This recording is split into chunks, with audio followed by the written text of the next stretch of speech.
Okay आजको video चाहिँ यो आईआरसीसीले जुन नोटिस निकालेको छ फिल्ड अफ स्टडीसँग सम्बन्धित भएर त्यो भनेको कस्तो हो र त्यसले कस्तो कस्तो स्टुडेन्टलाई चाहिँ इम्प्याक्ट पार्छ। पहिला जो एप्लाई गरेर क्यानाडा आइसक्नु भएको स्टुडेन्टहरू जो करेन्टली पढिरहनु भएको छ क्यानाडामा उहाँहरूलाई इम्प्याक्ट पार्छ कि पार्दैन र अब नयाँ आउने स्टुडेन्टहरूलाई यसले कसरी इम्प्याक्ट पार्न सक्छ र कुन कुन कोर्सहरू लिएर आउँदा क्यानाडामा राम्रो हुन्छ, कुन कुन कोर्सहरू एप्लाई गर्दा र कुन कुन कोर्समा आउन खोज्दाखेरि चाहिँ भिजा रिजेक्ट हुने अथवा पोस्ट ग्रेजुएट वर्क परमिट नपाउने यस्तो सम्भावनाहरू हुन सक्छ। आजको भिडियोमा चर्चा गरौँ है त। यसमा तपाईहरुले दुईवटा डेट सम्झिनु पर्ने हुन्छ। एउटा नोभेम्बर 1 2024 र अर्को जुन 25 2025। यो दुईवटा डेटमा दुईवटा नियमहरू लागू भइरहेको छ, लागू भइसकेको छ। के हो त खासमा फिल्ड अफ स्टडी? यो भनेको चाहिँ तपाई पढिसकेपछि तपाईले एउटा कुनै पनि कोर्स गर्नुहुन्छ क्यानाडामा आएर, त्यो कोर्स गरेपछि तपाईको पाथवे, तपाई कुन फिल्डमा जान सक्नुहुन्छ, कुन क्षेत्रमा काम गर्न सक्नुहुन्छ, त्यसलाई हामी फिल्ड अफ स्टडी भन्छौँ। तपाईले एउटा पढ्ने काम, त्यहीसँग रिलेभेन्ट काम गर्ने, त्यो फिल्ड अफ स्टडी भयो। तर अब क्यानाडाको हकमा सबै कोर्सहरू पढेर चाहिँ तपाई जुन हामी जस्तो बाहिरबाट आउँछौँ त्यस्तो मान्छेहरूको लागि बाटो जुन हामी काम गर्न जान्छौँ र त्यो बेलामा त्यो पाथवेमा अपर्च्युनिटी धेरै नहुन सक्छ। जुन क्यानाडालाई नचाहिने त्यो टाइममा ती पोजिसनहरू, ती जबहरू, त्यो कामसँग सम्बन्धित भएर गर्ने कामहरू चाहिँ क्यानाडामा त्यति धेरै आवश्यक नहुने, एकदमै लो मात्रामा हुने अथवा नहुने, त्यसको अपर्च्युनिटी कम हुने। त्यो भएपछि चाहिँ अब स्टुडेन्टले आएर त 2 वर्ष पढ्छ अनि 3 वर्ष काम गर्छ। उहाँहरूको चाहिँ टार्गेट के हो खासमा भने स्टुडेन्ट परमिटको पढाउने र 3 वर्षसम्म वर्क एक्सपिरियन्स पनि आफूले पढेको फिल्डमा गराउने। त्यो भयो भने चाहिँ एजुकेसनको लेभल प्लस एक्सपिरियन्स पनि स्टुडेन्टहरूको बन्छ र पछि ब्याक टु होम हुँदाखेरि अथवा केही लिएर केही सिकेर जान सक्नुहुन्छ स्टुडेन्टहरू भनेर त्यो मोडालिटीमा बनाइएको हुन्छ यो student permit plus post graduate work permit. तपाईँले पढिसकेपछि आउने वर्क परमिट भन्छौँ हामी है। त्यो कारणले गर्दाखेरि चाहिँ अब यो फिल्ड अफ स्टडी चाहिँ कस्तो भयो भन्दाखेरि तपाईँले पढिसकेपछि काम गर्नु पर्यो। तर क्यानाडामा के भयो भने सबै तपाईँले जुन जुन कोर्स पढ्नुहुन्छ ती सबै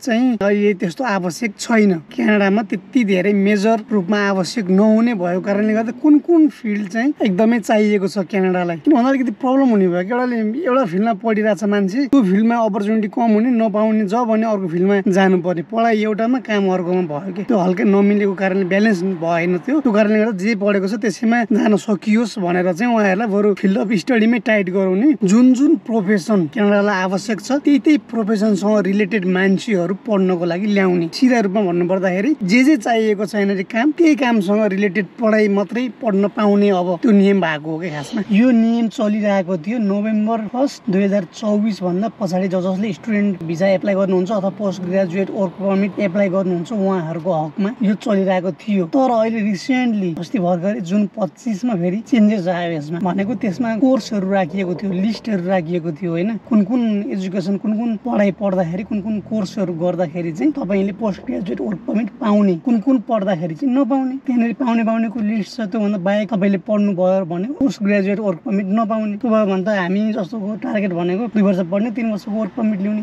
र त्यही भित्रमा पिआरको लागि के गर्न सकिन्छ भने पिआर लिने, त्यो टार्गेट हुन्छ। त्यो कारणले हामीले अब जुन कोर्स छ यसमा थपघट गरिएको छ त्यही कोर्स पढ्नको लागि आउनुपर्ने हुन्छ। सुरुमै भनिदिइहालेँ कन्फ्युजन नहोस्, यो फिल्ड अफ स्टडी भनेको त्यस्ता मान्छेहरूको लागि मात्रै हो जो डिप्लोमा अथवा पोस्ट ग्रेजुएट कोर्स, सर्टिफिकेट कोर्सहरू गर्नलाई आउँछ यहाँ क्यानाडामा। मास्टर गर्ने, पिएचडी गर्ने युनिभर्सिटीमा गएर पढ्नेहरूको लागि होइन। जसले डिप्लोमा पढ्छ, डिप्लोमाको कोर्स चाहन्छ, जो पोस्ट ग्रेजुएट सर्टिफिकेट कोर्स चाहन्छ 1 वर्षको 2 वर्षको जतिको भयो भने ती मान्छेहरूको लागि चाहिँ इम्प्याक्ट पार्छ यसले। तर मास्टर अथवा पिएचडी गर्नेहरूलाई इम्प्याक्ट पर्दैन। उहाँहरूसँग फिल्ड अफ स्टडीको कुनै पनि एक्सेप्सन छैन। मास्टर र पिएचडीको लागि एक्सेप्सन छैन। तर डिप्लोमा र पिजी कोर्स पढ्नेहरूको लागि चाहिँ यो फिल्ड अफ स्टडी जुन सब्जेक्ट छ, जुन कोर्स छ त्यही मात्रै गर्नुपर्ने हुन्छ। यो CIP 2021 कोर्स भनिन्छ। एउटा कोड बनाइएको छ, नम्बर बनाइएको छ। यो चाहिँ 6 डिजिटको एउटा नम्बर हो।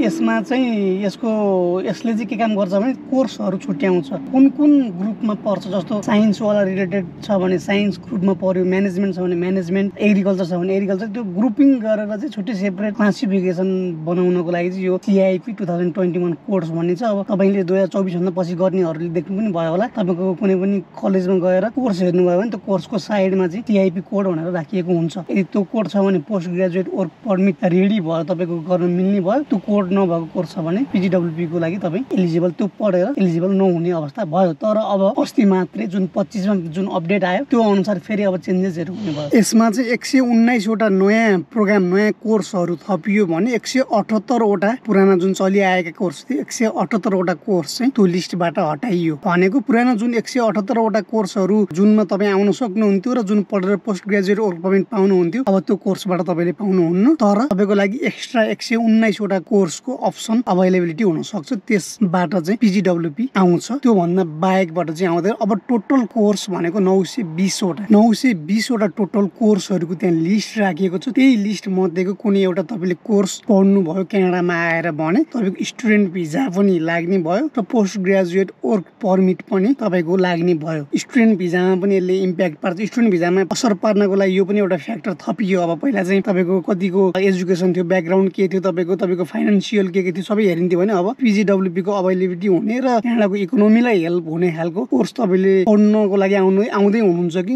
अरू नै कोर्स पढ्नको लागि आउँदै हुनुहुन्छ त्यसले पनि इम्प्याक्ट पार्न सक्छ। त्यही भएर यसले असर गर्ने भएको कारणले गर्दा तपाईँले एकदमै ध्यान दिएर कोर्स सेलेक्सन गर्नुपर्ने हुन्छ। यो जुन नयाँ यसमा चाहिँ थपघट भयो प्रोग्रामहरू जुन पोस्ट ग्रेजुएट वर्क पर्मिटको लागि फिल्ड अफ स्टडीको जुन लिस्टहरू सार्वजनिक भयो त्यो चाहिँ के को आधारमा गरियो भन्दाखेरि जुन अहिले 2025 को लागि इमिग्रेसनको प्लान जुन गरिएको थियो त्यो प्लानमा चाहिँ कुन कुन सेक्टरलाई क्यानाडाको अलिकति इकोनोमीमा हेल्प गर्छ, कुन कुन सेक्टरले हेल्प गर्छ भनेर त्यो सेक्टरहरू छुट्याइएको छ क्या। त्यसमा चाहिँ हेल्थ केयर भयो, ट्रेड भयो, स्टेम भयो, science technology engineering and math भनिन्छ STEM, स्टेम भयो, एजुकेसन भयो, एग्रिकल्चर एन्ड एग्री फुड भनिन्छ। त्यतिवटा फिल्ड चाहिँ क्यानाडालाई चाहिराख्ने फिल्डमा पर्छ जुन चाहिँ क्यानाडाको इकोनोमीमा यो सेक्टरहरू चाहिराख्छ भनेर उहाँहरूले त्यो खालको प्लान गर्नु भएको छ र अहिलेको फिल्ड अफ स्टडी पनि त्यहीसँग बेस्ड भएर निकालिएको छ। यसको अर्थ यही जुन अघि मैले भनेको फिल्डहरू छ, सेक्टरहरू छ, त्यही सेक्टरमा तपाईँहरूले पढ्न आउनुपर्ने हुन्छ।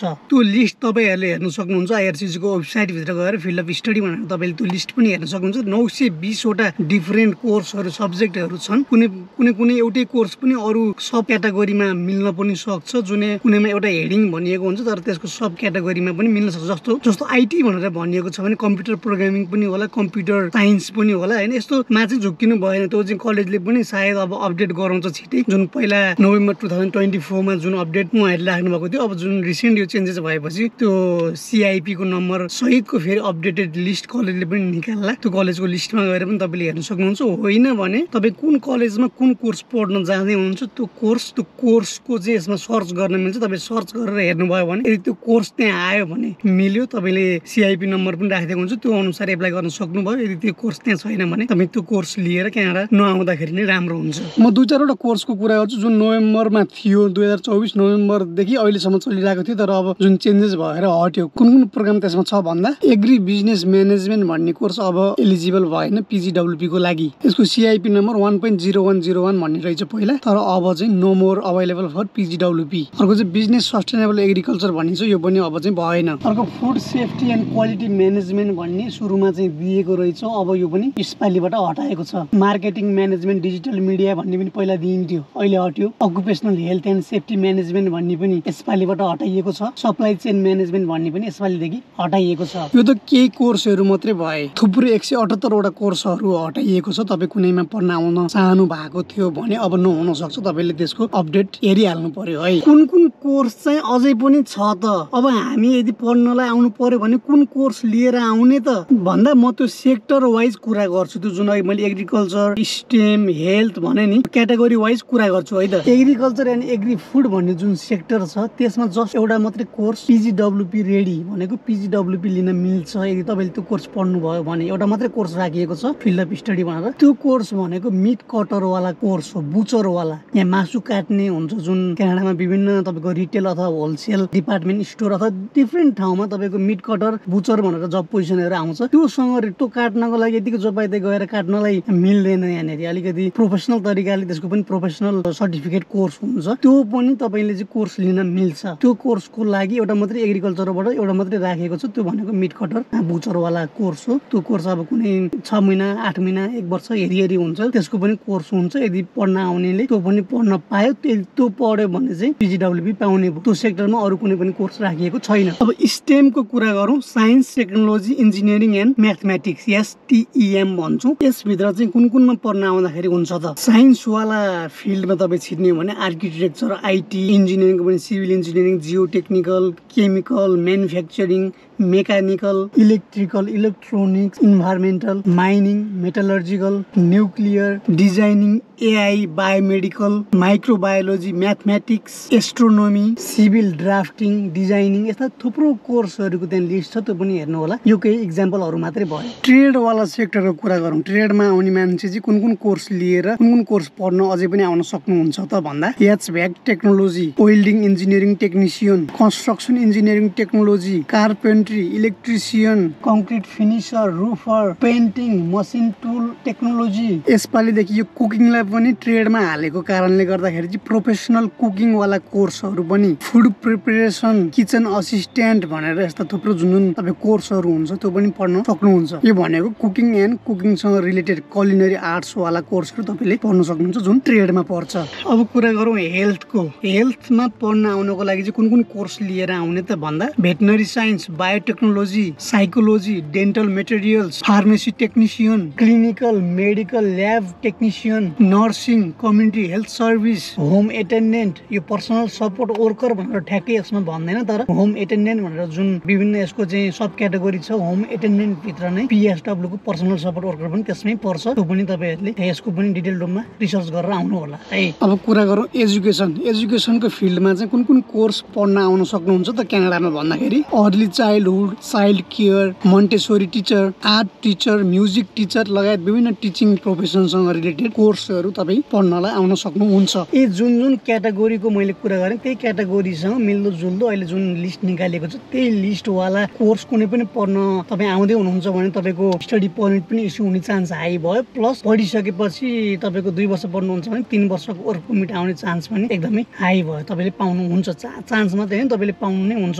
यदि अरू कुनै पनि त्यसमा चाहिँ तलमाथि अरू इलिजिबिलिटी क्राइटेरियामा तपाईँको बिग्रेको छैन भने। तर यो स्योर सर्ट हो। तर यदि अरू नै कोर्स पढ्न आउनु भयो भने चाहिँ PGWP तपाईँले नपाउने कुरा 100% फिक्स पनि हो। त्यही कारणले गर्दा तपाईँले पोस्ट ग्रेजुएट वर्क पर्मिट लिने हिसाबले आउनु पर्यो। जुन लिनको लागि चाहिँ अहिले जुन जुन कोर्स फिल्ड अफ स्टडीसँग रिलेटेड जुन कोर्सहरू राखेको छ त्यही कोर्समा तपाईँ आउनु पर्ने हुन्छ। त्यो हेरेर विचार गरेर मात्रै एप्लाई गर्नु होला र तपाईँको पछि फ्युचर चाहिँ आइसकेपछि PGWP पाउनुहुन्छ। त्यसपछि तपाईँले PR को बाँकी कुरा त्यसपछि सोच्न सक्ने कुरा भयो। यही नै थियो आजको भिडियो। यो फिल्ड अफ स्टडी जुन लेटेस्ट न्युज जुन 2025 मा IRCC ले जुन अपडेट गरायो, चेन्जेस गरायो, त्यसमा चाहिँ मोडिफिकेसन, पुरानो कोर्स हटायो, नयाँ कोर्स थप्यो, त्योसँग रिलेटेड थियो। तपाईँहरू आउँदै हुनुहुन्छ क्यानाडा भने यो कुरालाई विचार गरेर मात्रै आउनु होला। यति भने आजको भिडियो यहीँ टुङ्गेँ। अर्को भिडियो नेक्स्ट विक, बाँकी कुरा अर्को भिडियोमा।